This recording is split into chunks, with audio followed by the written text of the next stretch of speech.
नमस्कार। गिरीश चंद पांडे पुनः आपके समक्ष एक ज्वलंत मुद्दा लेकर आया हूं और आज का मेरा मुद्दा जो है मेक इन इंडिया के 10 साल पूरे होने के अवसर पर है। अभी 25 सितंबर को देश ने game changing make in India पहल के 10 साल पूरे होने का जश्न मनाया। और उल्लेखनीय है कि 25 सितंबर 2014 को यह पहल लॉन्च की गई थी। इस पहल का उद्देश्य था भारत को ग्लोबल डिजाइन और मैन्युफैक्चरिंग हब में बदलते हुए आत्मनिर्भर भारत की दिशा में आगे बढ़ना। निसंदेह भारत की मेक इन इंडिया के माध्यम से vocal for local to global में रूपांतरित करने में मदद मिली है। इस पहल ने भारत के औद्योगिक क्षेत्रों को नई ऊर्जा दी है, विकास के इंजन में बदल दिया है देश को। और इस कार्यक्रम ने जो है विनिर्माण अवसंरचना, निवेश, नवोन्मेषण और कौशल विकास में भी उल्लेखनीय प्रगति की है। साथियों, यही नहीं, इससे रोजगार पैदा करने वाले निवेशों को प्रोत्साहन मिल रहा है और कई सामान्य नागरिकों को किस प्रकार से धनार्जन किया जाता है इसके बारे में भी उनमें आत्मविश्वास जगा है। मेक इन इंडिया पहल की सफलता के पीछे कई कारण जिम्मेदार हैं, जिनमें जीएसटी, दिवालिया संहिता, बैंक करप्सी कोड और कई अन्य सुधार जो है शामिल हैं।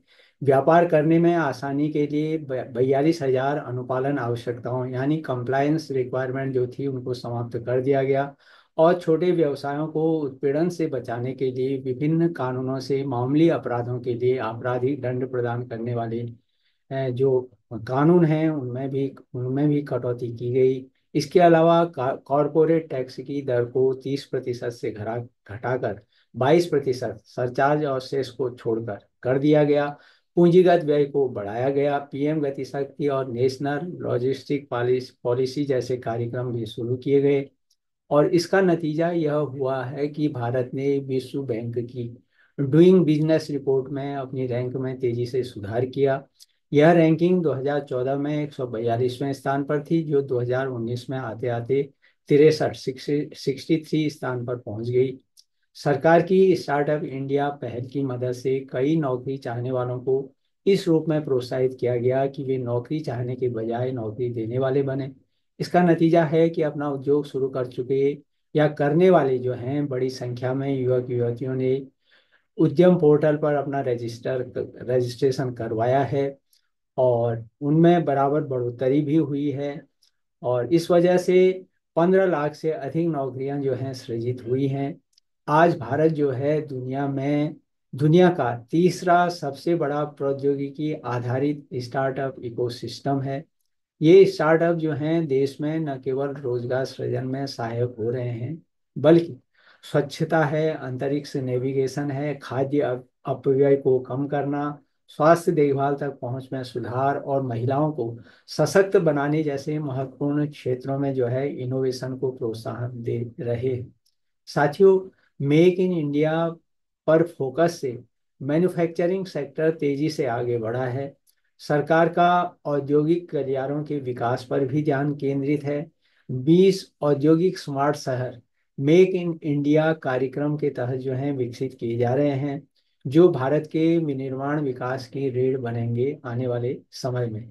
इनमें से 4 स्मार्ट शहर जो हैं पहले ही बुनियादी ढांचा और निर्माण इकाइयों के लिए मंजूरी के साथ निवेश के केंद्र बन चुके हैं। 1.7 लाख करोड़ रुपए के संभावित निवेश की प्रतिबद्धता पहले ही हो चुकी है, जिससे करीब 80,000 लोगों को सीधी और कई अन्य लोगों को अप्रत्यक्ष रोजगार इससे मिलेगा।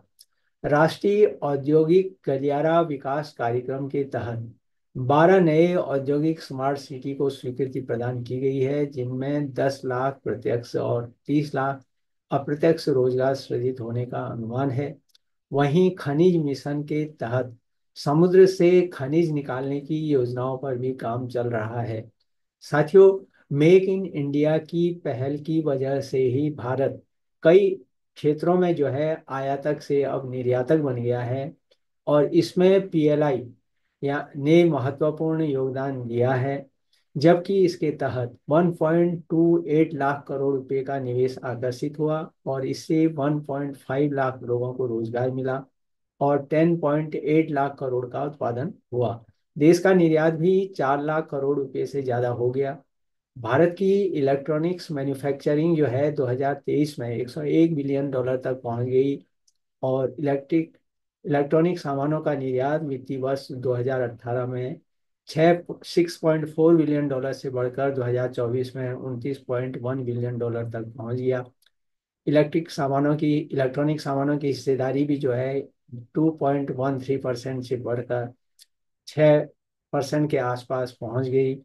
और भारत जो है दुनिया में दूसरा सबसे बड़ा मोबाइल निर्माता बन गया है। यही नहीं, भारत में बने अत्याधुनिक कोचों के साथ भारत की पहली स्वदेशी सेमी हाई स्पीड ट्रेन जो वंदे भारत भी जो है भारतीय रेल के क्षेत्र में एक नया इतिहास गढ़ रही है मेक इन इंडिया पहल के तहत। साथियों, भारत के रक्षा उत्पादन में 217% से ज्यादा की बढ़ोतरी देखी गई। आज भारत 90 से ज्यादा देशों को अपने रक्षा उत्पाद जो है एक्सपोर्ट कर रहा है और करीब 30,000 करोड़ रुपए भारत ने कमाए हैं। देश की लगभग 70% रक्षा जरूरतें आत्मनिर्भर भारत के तहत पूरी की जा रही हैं, यानी मेक इन इंडिया पहल के तहत। साथियों, भारत और रूस के बीच संयुक्त उद्यम से बनी ब्रह्मोस मिसाइलें अब दक्षिण चीन सागर में तैनात हैं। यह विकास भारत की रणनीतिक रक्षा क्षमताओं और वैश्विक सुरक्षा को बढ़ाने में देश की महत्वपूर्ण भूमिका पर जोर देता है। मेक इन इंडिया पहल के तहत ही खिलौनों, वैक्सीन और रेल कोच का निर्यात भी जो है बढ़ा है और अब भारत तेजी से सेमीकंडक्टर मिशन पर कार्य कर रहा है ताकि भारत में बनी चिप जो है विश्व में अपनी धूम मचाए। यहाँ गौर करने योग्य है कि माइक्रोन द्वारा गुजरात में और टाटा इलेक्ट्रॉनिक्स द्वारा असम में 2 सेमीकंडक्टर यूनिट्स का निर्माण शुरू हो चुका है और 3 अन्य यूनिट्स का निर्माण जल्दी होने की उम्मीद है। इनमें कुल मिलाकर 1.52 लाख करोड़ रुपए का निवेश होगा। भारतीय साइकिलों की दुनिया भर में आज मांग हो रही है। ब्रिटेन है, जर्मनी है और नीदरलैंड, इनमें साइकिलों का निर्यात बढ़ा है।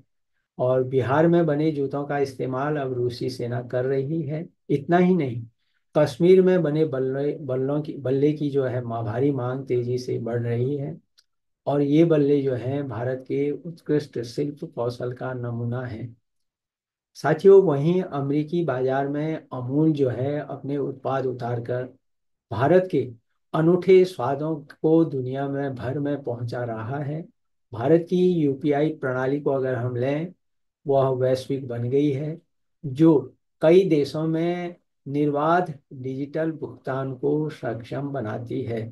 सरकार ने उत्पादन से जुड़ी प्रोत्साहन योजना पीएलआई योजनाएं जो हैं इलेक्ट्रॉनिक्स, फार्मास्यूटिकल्स, ऑटोमोबाइल, वस्त्र और चिकित्सा उपकरण जैसे महत्वपूर्ण क्षेत्रों पर फोकस की है ताकि इन क्षेत्रों में पारिस्थितिकी तंत्र का निर्माण किया जा सके, एक इकोसिस्टम बने और उनकी वैश्विक प्रतिस्पर्धात्मकता जो है सुनिश्चित की जा सके। साथियों, पीएलआई योजनाओं ने 1.32 लाख करोड़ रुपए के निवेश और लगभग 11 लाख करोड़ के विनिर्माण उत्पादन में महत्वपूर्ण सहायता प्रदान की है। इस पहल से 8.5 लाख से अधिक नौकरियां सीधे और अप्रत्यक्ष रूप से सृजित हुई है। दुनिया आज यदि भारत को विनिर्माण गंतव्य के रूप में देख रही है तो उसका मुख्य कारण भारत की प्रतिस्पर्धात्मक बढ़त और मजबूत आर्थिक आधार हैं और जिसका श्रेय काफी हद तक हम मेक इन इंडिया पहल को दे सकते हैं। यही नहीं, आज मुद्रास्फीति जो है नियंत्रण में है, आर्थिक विकास मजबूत है और सख्त राजकोषीय अनुशासन का पालन करने की वजह से मौजूदा संघर्ष और अनिश्चितता से भरी वैश्विक स्थिति में भी भारत की जो जीडीपी है उसकी जो रफ्तार है शानदार गति से आगे बढ़ रही है। देश के विदेशी मुद्रा भंडार में भी बराबर निरंतर बढ़ोतरी देखने को मिल रही है जो 700 अरब डॉलर पार कर गया है।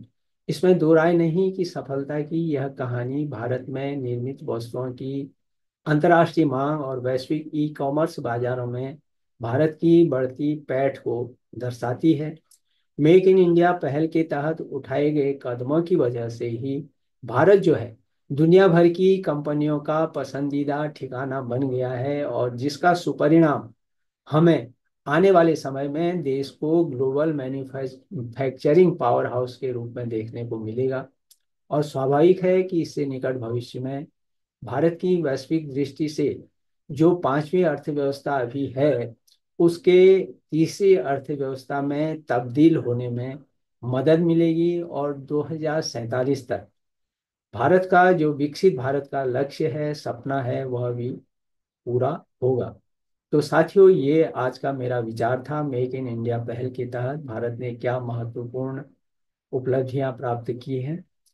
और आप अपनी टिप्पणी अवश्य दीजिएगा, जो भी आप देना चाहें, पसंद नापसंद, मैं हमेशा स्वागत करता हूं। और इन्हीं शब्दों के साथ मिलता हूं आपसे फिर किसी नए ज्वलंत मुद्दे पर। बाजार में मेरी कुछ पुस्तकें उपलब्ध हैं जिसे मैं बराबर आपके ध्यान में लाता रहता हूं। डिस्क्रिप्शन के साथ पुनः मैं अपनी पुस्तकों का लिंक दे रहा हूं। यदि आपको समय मिले, अध्ययन करना चाहें, तो अवश्य कीजिएगा, लाभान्वित होंगे, ऐसी मुझे पूरी आशा है। तो मिलता हूँ फिर किसी नए ज्वलंत मुद्दे पर। तब तक आप सुखी रहिए, स्वस्थ रहिए, प्रसन्नचित्त रहिए। लेकिन मेरे आने वाले ज्वलंत मुद्दे का अवश्य बेसब्री से इंतजार करते रहिए। तो पुनः एक बार नमस्कार।